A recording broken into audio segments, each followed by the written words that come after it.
Bienvenue pour ces 10 minutes ensemble. Quelle joie de vous retrouver pour vous servir, le pasteur Walter Zanzen. Il faut l'avouer, nous vivons des temps très particuliers, des temps défiants, des temps qui déstabilisent beaucoup de personnes, des temps particuliers qui, bien sûr, ne sont pas uniquement exceptionnels, mais qui ont une dimension universelle, une dimension planétaire, et cela génère chez beaucoup de personnes aujourd'hui de l'incertitude, de l'instabilité et aussi beaucoup d'angoisse. J'ai une parole d'encouragement pour vous, car que pouvons-nous faire? Que pouvons-nous recevoir? Sur quoi pouvons-nous nous appuyer dans des temps d'instabilité? Ce n'est pas nouveau, je vous l'ai dit. Jésus déjà de son temps disait « Vous aurez des tribulations dans le monde ». C'est Jésus qui parle. Il savait de quoi il parlait et il savait au-devant de quel temps nous irions, génération après génération. Alors, si les repères aujourd'hui sont ébranlés, si certains sont totalement tombés, voire déstabilisés, sur quoi repose donc notre référence? Sur quoi repose notre confiance? Sur quoi est basée notre foi? Et le texte biblique ou les textes bibliques qui vont être mis ensemble dans ce petit message que je vous encourage à me suivre, eh bien, ces textes bibliques disent et montrent clairement que c'est sur la base de la nature de Dieu, sur le Dieu immuable et souverain, que nous pouvons en tout temps et en toutes circonstances nous reposer, nous poser et nous confier.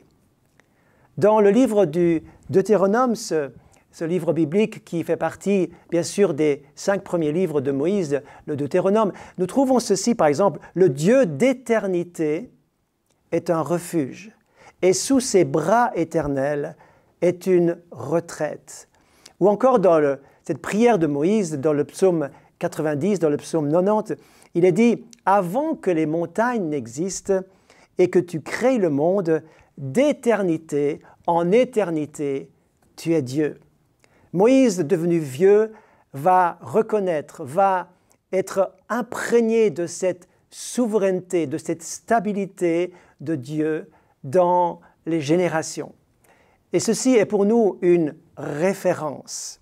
C'est tellement rassurant de savoir que c'est le Dieu d'éternité en éternité. Il est l'alpha et l'oméga, le commencement et la fin. C'est lui qui dirige toutes choses, c'est lui qui soutient et qui maintient toutes choses, et c'est lui qui conduit notre vie. Dans la mesure où nous lui avons remis, où nous lui avons confié toute notre vie, toute notre existence. Ceci est une bonne nouvelle, car il n'y a en lui ni changement, ni ombre de variation. Jésus-Christ est le même hier, aujourd'hui, éternellement, déclare encore la parole de Dieu, et je le répète encore une fois, c'est la bonne nouvelle pour chacun d'entre nous. Ainsi, soyez rassurés, sachez que vous êtes aimés de toute éternité, et c'est merveilleux. Il y a 2 images que j'aimerais tirer de cette parole et qui figurent finalement dans bien des livres bibliques. Entre autres, il y a cette première image où Dieu est comparé dans cette stabilité dont je vous parle, dans cette immuabilité et dans cette souveraineté à l'image du soleil. Il est dit dans le psaume 84, verset 12, il est dit que l'Éternel est un soleil. Il n'est pas comme la lune, car la lune a tantôt une face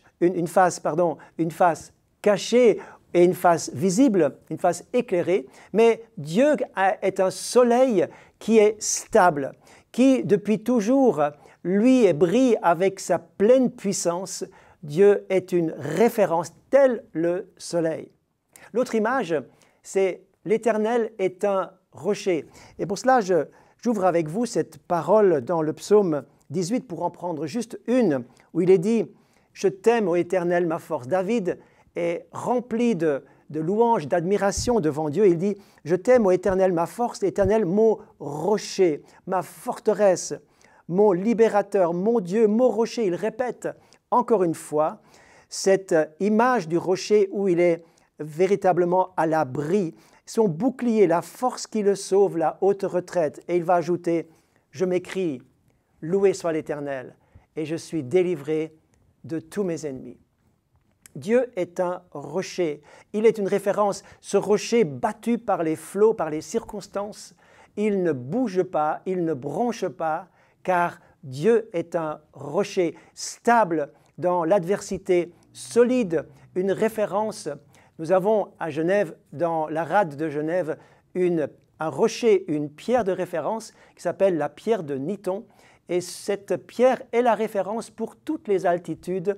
Même les plus hautes montagnes sont référencées par rapport à cette fameuse pierre, ce rocher qui se situe juste à la rade de notre ville, dans l'eau. Eh bien, ce rocher est la référence. De la même manière, Dieu est notre rocher. Il est votre référence. Jamais il ne vous laissera tomber. Toujours, il sera une référence, un standard pour votre vie. Ses promesses sont certaines et son amour est constant. Sa fidélité est sans faille. Quelle bonne nouvelle! Je voudrais que ce message et ce rappel peut-être vous encourage pleinement aujourd'hui. Dans Ésaïe au chapitre 44 et au verset 8, il est dit « N'ayez pas peur, ne soyez pas déstabilisés, ne tremblez pas. Y a-t-il un autre Dieu que moi ?» C'est le prophète qui parle au nom du Seigneur. Il n'y a pas d'autre rocher. Basez votre vie, fondez votre vie sur le rocher des siècles. Ma chair et mon cœur peuvent se consumer. Dieu sera toujours le rocher de mon cœur et mon partage. Ainsi, son autorité, sa puissance et ses promesses ne peuvent être contestées. C'est rassurant et c'est rassurant surtout pour ceux qui lui appartiennent. J'espère que vous êtes de ceux-là. Aujourd'hui, c'est le moment d'appartenir, de fonder sa vie sur ce rocher des siècles extraordinaire. Bien sûr, il n'est pas toujours facile de réaliser cela, il n'est pas toujours facile de comprendre cela, et surtout lorsque nous sommes éprouvés, lorsque nous sommes chahutés et chamboulés dans notre existence par des épreuves difficiles, il est parfois difficile de croire que Dieu est souverain malgré tout. Ce fut le cas de Job, qui ne pouvait pas comprendre ce qui lui arrivait. Et pourtant, à la fin de son livre, Dieu va se révéler et il aura cette phrase incroyable « Je reconnais que tu peux tout. Mon oreille avait entendu parler de toi, mais maintenant mon œil te voit. » Cette révélation de la présence de Dieu, de Dieu qui est l'alpha et l'oméga, le créateur de toutes choses et qui soutient toutes choses, même les choses que nous ne comprenons pas, eh bien ça a été l'apaisement de la douleur de Job et ce nouveau départ dans sa vie où il a reçu tout ce qu'il avait perdu à nouveau par le Seigneur. C'est Joseph, cette figure biblique tout à fait marquante, qui va dire même ceci parce qu'il comprendra cette souveraineté de Dieu, mais après coup, il va dire au chapitre 45, « Ne vous affligez pas, ne soyez pas fâchés, dira-t-il à ses frères, de m'avoir vendu. C'est pour être conduit ici, c'est pour vous sauver la vie que Dieu m'a envoyé devant vous. » Dieu est souverain. Il a utilisé un mal pour un bien, une épreuve pour un salut.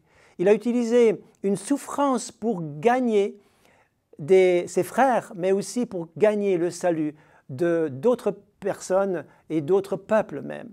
Ainsi, combien il est extraordinaire de réaliser et de fonder sa vie sur la souveraineté de Dieu. Ainsi, je termine en disant, eh bien, cette souveraineté de Dieu, ce Dieu immuable, ma référence dans un temps instable, cela finalement fonde ma foi, cela m'encourage à le louer, à l'adorer, quelles que soient les circonstances.